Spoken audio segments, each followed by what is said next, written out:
नवभारत health care awardees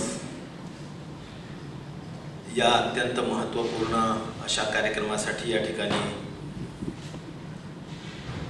ज्यांच्या शुभ हस्ते हा पुरस्कार वितरण कार्यक्रम होतोय ते महामहिम राज्यपाल श्री भगतसिंगजी कोश्यारी, स्टेट बँक ऑफ इंडियाचे CGM श्री अजय सिंग,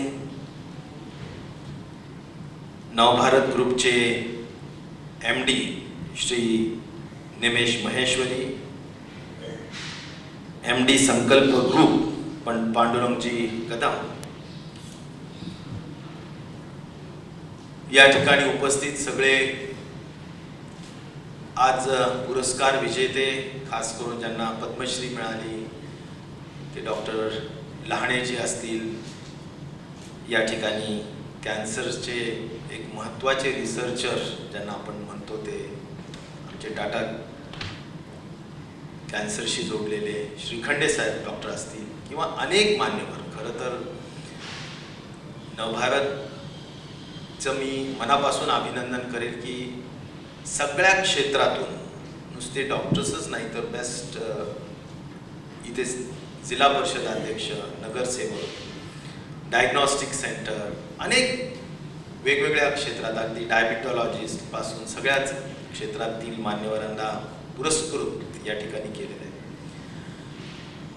आणि एक प्रेरणा, खऱ्या अर्थाने प्रोत्साहन देण्याचं काम आणि प्रेरणादायी असा हा कार्यक्रम आहे, कारण आपल्यापासून अनेकांना प्रेरणा मिळेल आणि आपल्यालाही प्रोत्साहन मिळेल. त्यामुळे नवभारतचं मनापासून अभिनंदन. खास तौर पर यहाँ पर उपस्थित MD श्री निमेशजी महेश्वरी, आपल्याला मला आवर्जून सांगायचं आहे, कारण नवभारत हा तसा महाराष्ट्रात MP या सगळ्या क्षेत्रामध्ये खूप नावाजलेला असा वर्तमानपत्र आहे. आणि बिझनेस इथिक्स बद्दल, बिझनेस व्हॅल्यूज बद्दल त्यांचा उल्लेख करावा लागेल. एक अतिशय जुनं वर्तमानपत्र आणि या कोरोना महामारीमध्ये सुद्धा नवभारतने खूप सामाजिक उत्तरदायित्व निभावण्याचं काम त्या ठिकाणी केलेलं आहे. सामाजिक बांधिलकी सांभाळण्याचं काम त्यांनी केलेलं आहे. खरं तर पत्रकारितेबद्दल मी एका वाक्यात एवढंच सांगेल की पत्रकार किंवा वृत्तपत्र माध्यम हे सगळे रखवालदारचं काम करतात.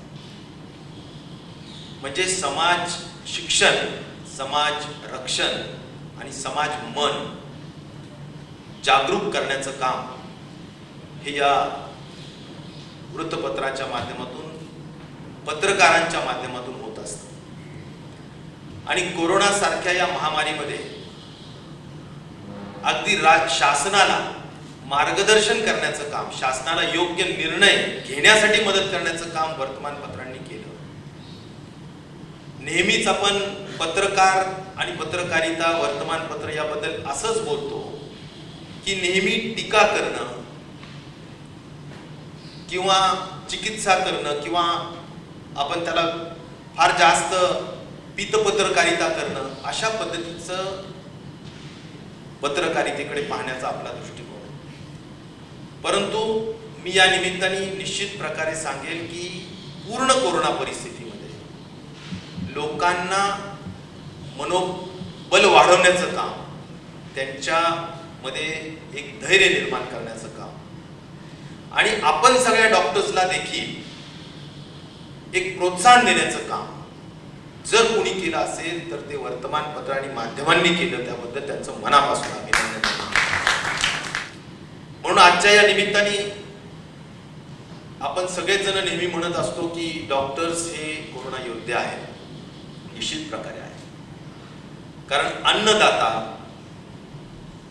अडचणीत सापडलेला आपण मदत करणारा आपण आश्रयदाता म्हणतो. तसं कोरोनामध्ये खऱ्या अर्थाने 62 लाख लोक बाधित झाले आणि 61 लाख लोकांना आपण पुन्हा दुरुस्त केलं, बरं केलं. तर आपण सगळेजण जीवनदाता आहात.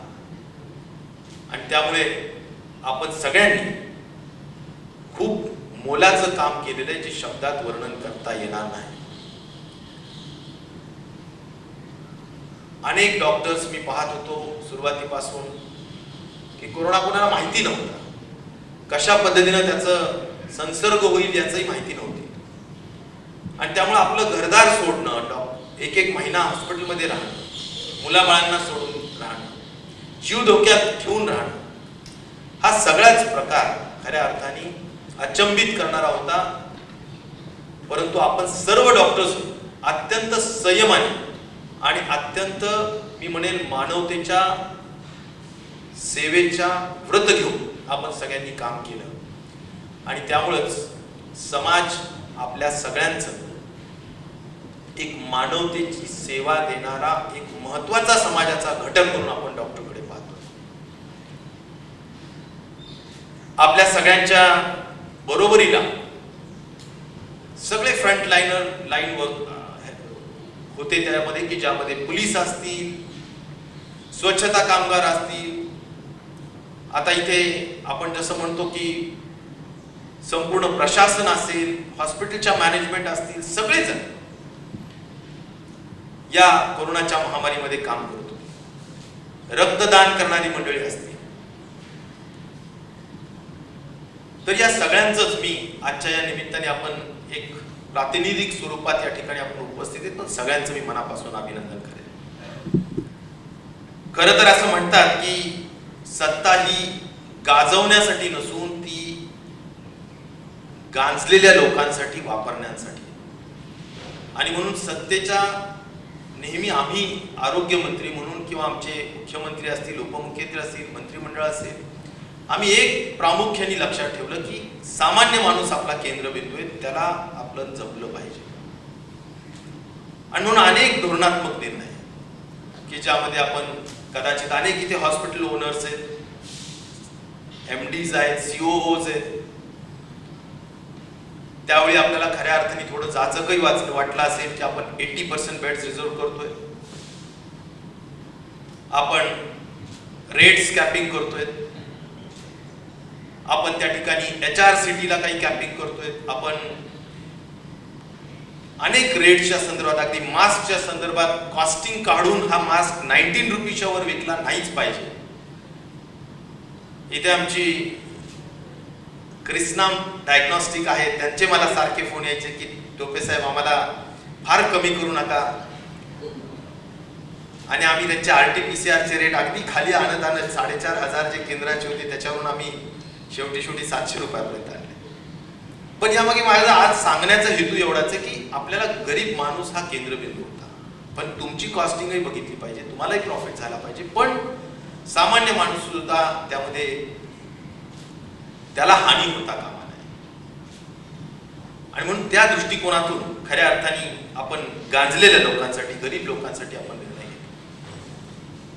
आजही आता खरं तर मला आरोग्य विभाग ज्यावेळी सांभाळण्याचा निर्णय झाला आणि मी काम करायला सुरुवात केली, तर माझ्या डोक्यात एक विजन वेगळं की आपल्याला आता ह्या सगळ्या जेवढे काही आपले हॉस्पिटल्स असतील त्याला स्ट्रेंथन करायचं, इन्फ्रास्ट्रक्चर स्ट्रेंथन करायचं, रिक्त जागा भरायच्या, बेस्ट ऑफ द टेक्नॉलॉजी सगळ्या हॉस्पिटलला उपलब्ध करून द्यायची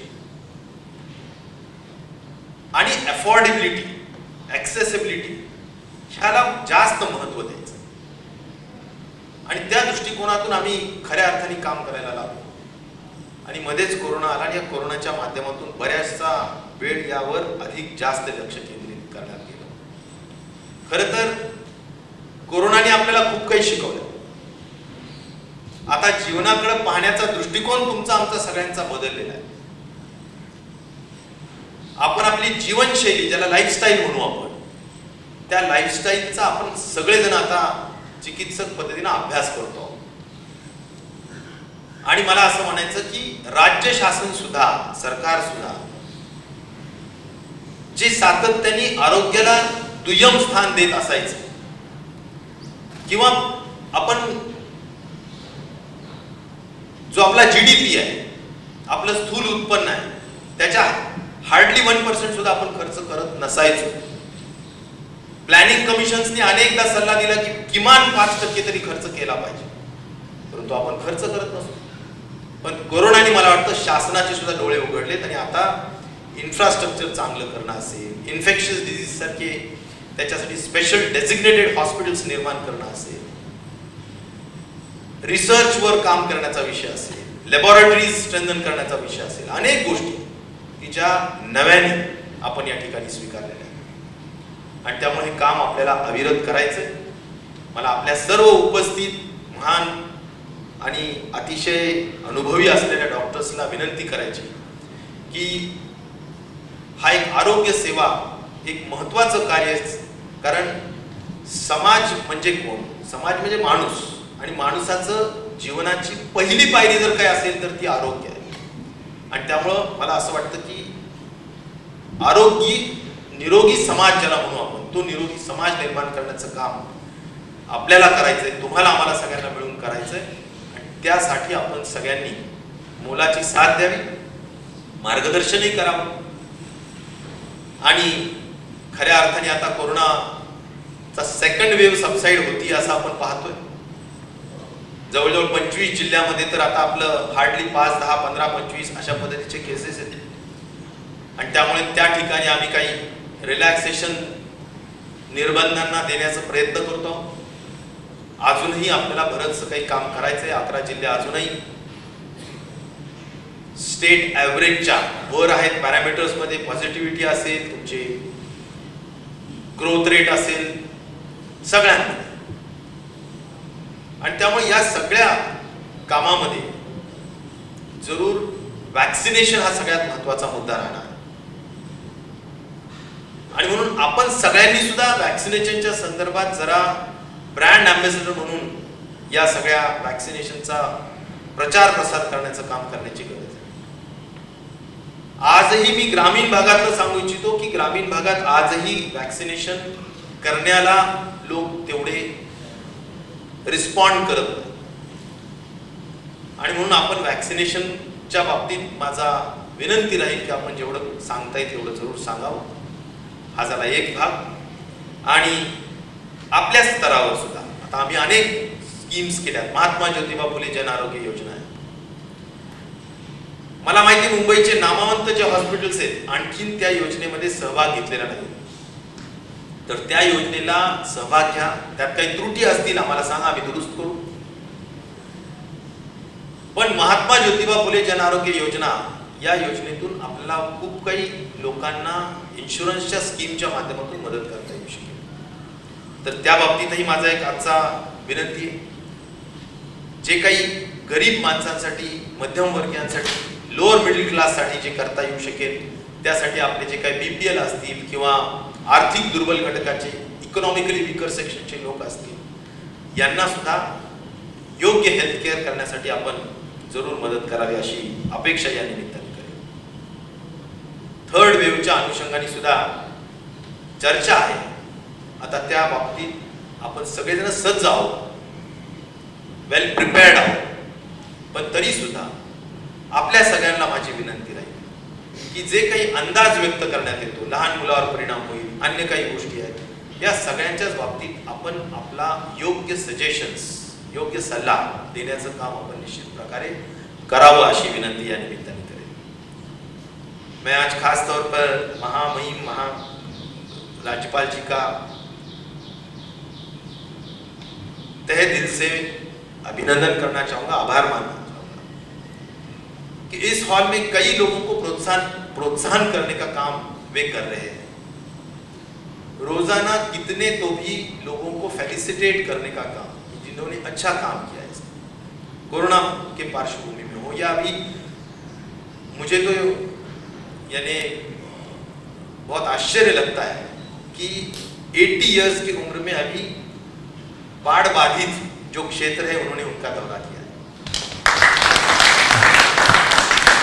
कहाँ से एनर्जी लाते हैं समझ में नहीं आता. तो पूछा, अभी वहां पर भी बैठा था, तो हम सब लोग 6-7 बजे उठते होंगे, लेकिन वो 3 बजे उठते हैं. और हमारे प्रधानमंत्री जी भी 3-4 बजे उठते हैं.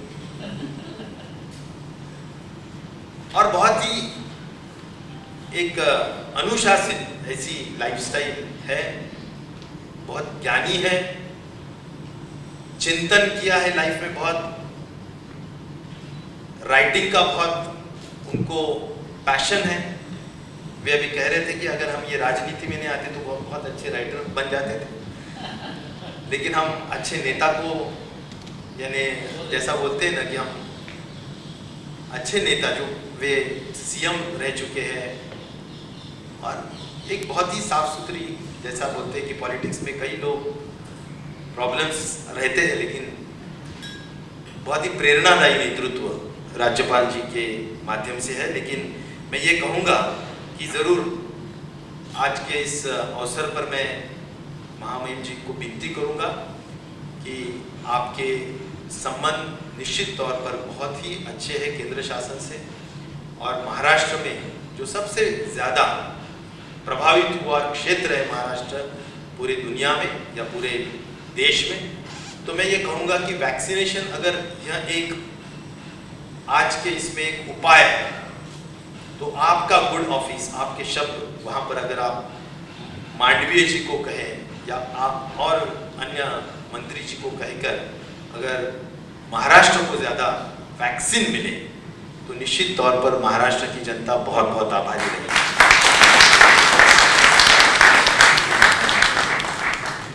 मैं फिर एक बार आप सभी महानुभावों को, क्योंकि मैं काफ़ी लोगों को जानता भी हूँ, मैं आप सभी लोगों का मन की गहराइयों से बहुत बहुत अभिनंदन करता हूँ। आपने बहुत ही अच्छा काम किया है और आगे भी आप इसी तरह से समाज को मद्देनजर रखते हुए इसी तरह से अच्छा काम करते रहिए, ऐसे ही प्रार्थना आपसे करूँगा। फिर से बहुत बहुत अभिनंदन, धन्यवाद, जय हिंद, जय महाराष्ट्र।